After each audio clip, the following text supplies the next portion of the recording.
So mga kabunyog, Yung statement niyo dun sa pahayag second quarter survey, at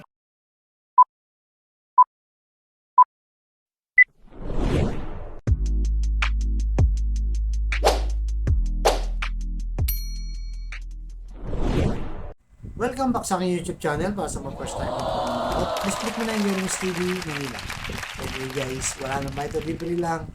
Tulong mo na lang din sa kapwa mo. Alright, thank you very much. So topic natin yung for today's video, DDS o Die Hard Supporter, may-ari ng Publicus Asia, bumagsak si Sara sa rating. At ang kanyang sinisisi guys, wala nang iba, di ba? Itong si BP Sara, wala nang iba kundi ang kanyang tatay na si Digo. So siya daw ang may kasalanan dito kaya bumagsak. So di ba na vlog natin guys nung isang araw lang na bumagsak sa trust rating at saka yung approval rating ni BP Sara. Kaya ang sabi niya itong si Malu Dikia na may-ari ng Publicus Asia guys na nahahatak pababa itong si Inday Sara dahil sa pinaggagawa ng kanyang tatay, di ba? Kasi mula nung nagko-controversial guys, di ba? Doon sa confidential na tinanggal kay Sara at nagastos na ng 11 days mula noon. Nung nagsalita na si Digong last year yun guys, di ba? Maalala nyo, nag-vlog tayo dito. Bakbak ng bakbak, batikos ng batikos kay Pangulong Bongbong Marcos, di ba? At sa mga kongreso at kung sino pa. So mula noon, di ba? Talagang hindi na siya tumigil. Magpasa hanggang ngayon, guys. Siyempre yung tao, guys, naririndi yan. Di ba? Naririndi ang mga tao at nauumay na rin sa kakabanat nitong si dating Digong. Na kung saan, nung panahon niya, napakataas ng sabi. Kung anong taas na dati, guys, nung panahon ng kalakasan niya, ngayon naman yung kanyang anak ay bumabagsak niya. So, ayon kay Maludikia guys, isa sa mga nagpapabagsak sa kay Sara dahil sa di ba pag may survey may mga tanong yan, di ba? Kung ano yung mga issue na kanilang tinatanong. Ang sabi ni Maludikia, yung isa sa mga nagpapabagsak sa kanya, yung issue ng ICC. Di ba? Naniniwala na kasi ang Pilipino, di ba? Mas majority na ngayon na kailangan pumasok na yung ICC sa bansa. Open na sila. Dati hindi yan na pinapansin ng taong bayan. Pero ngayon kasi guys, may hearing sa Kamara.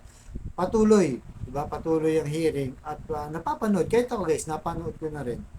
'Di ba? Yung mga biktima ng pamilya ng EJK, nakakaawa.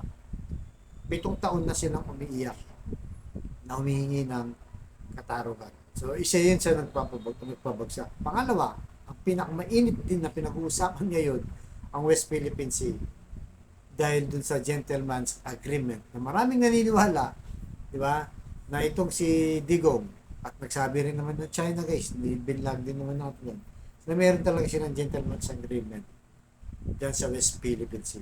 Isa yun sa nagpabagsak pa sa kanila.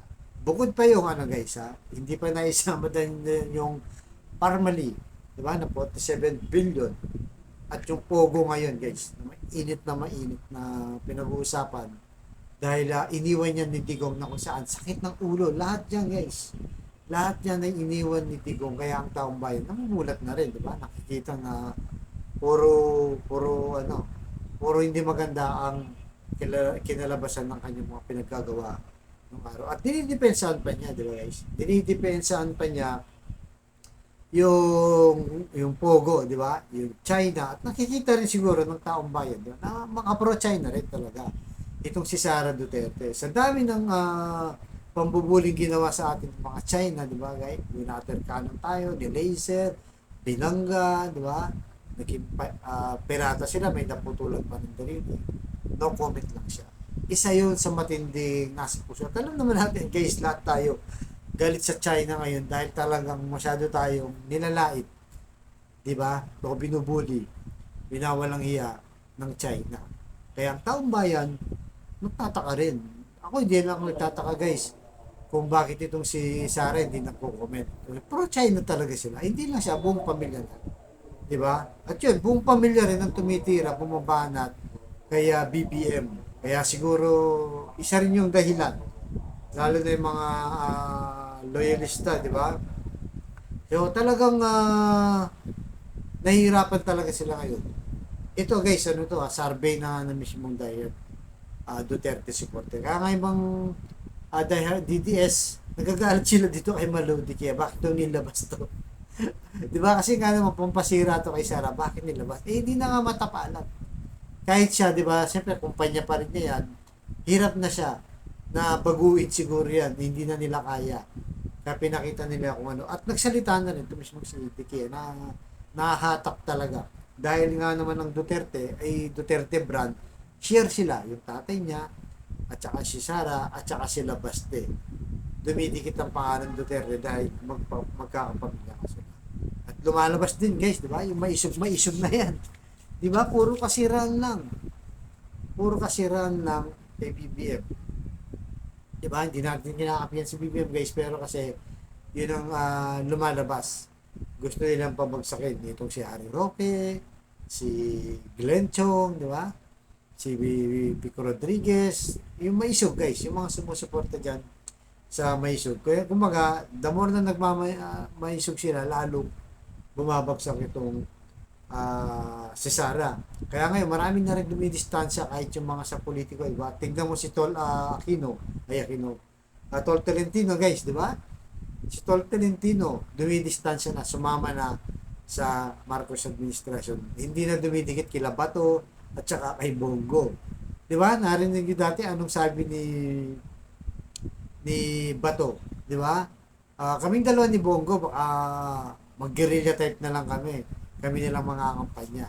Si Tolentino, kausapin nyo na lang. So, ibig sabihin, hindi na nila talaga kasama itong si Tolentino. Kaya nagkakaproblema ngayon. Kaya habang tumatagal, talagang yung mga Duterte supporter nahihirapan.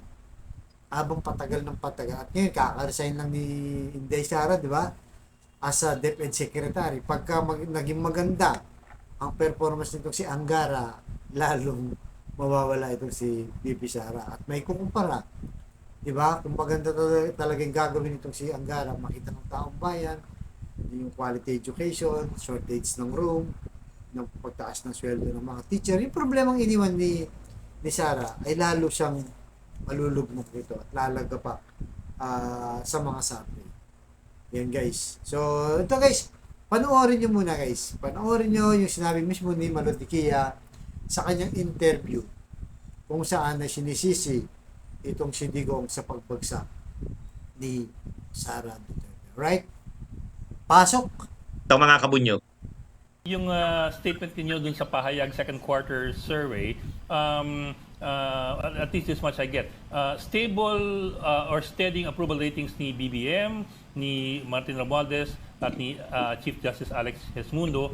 Pero significant, that's the word that you use, significant decline yung kay VP Sara by, I think, 7 percentage points dun sa 7%. approval and then 5 percentage points doon sa trust ratings. We're trying to understand why the decline when the others. Siya lang. Well, I think she also has a dip in ratings eh. Pero notable yung kay VP Sara eh. What's the explanation for that, ma'am? Kung titingnan nyo, meron diyang isang question, ano ba yung pressing national issue that is affecting the overall performance of the Vice President? Mm-hmm. Makikita nyo doon, yung top 3, lahat yun tungkol sa tatay niya. And that's around 56%. So, Okay. ano yung number 1 doon is the inclusion of the VP doon sa accused in crimes against the ICC. 24%. Oo, 24% yun. Yung kay Duterte accusing President Marcos of taking cocaine, 16% yun. Yung congressional investigation on the so-called gentleman's agreement, 16%. Okay, So so makikita mo yung number 4, 5, 6 is all about her work as DepEd. So it has nothing to do with DepEd, everything to do with the political climate. Ms. Tikia, her father's dragging her down? Yes. the father, whatever the father, you have to understand that that Duterte is a shared brand. So guys, napanood nyo, di ba? Ayan guys hindi tayo marites dito. Mismong si Malu Diquia na ang nagsasabi na talagang sinisisi niya na itong si Digong dahil sa pagbagsak ni Inday Sara. So kayo guys, anong masasabi nyo dito?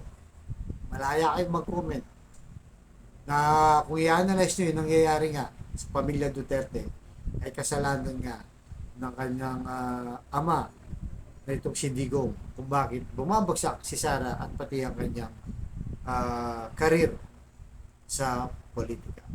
Alright guys, ganito lang po mga susunod kong vlog. Thank you very much.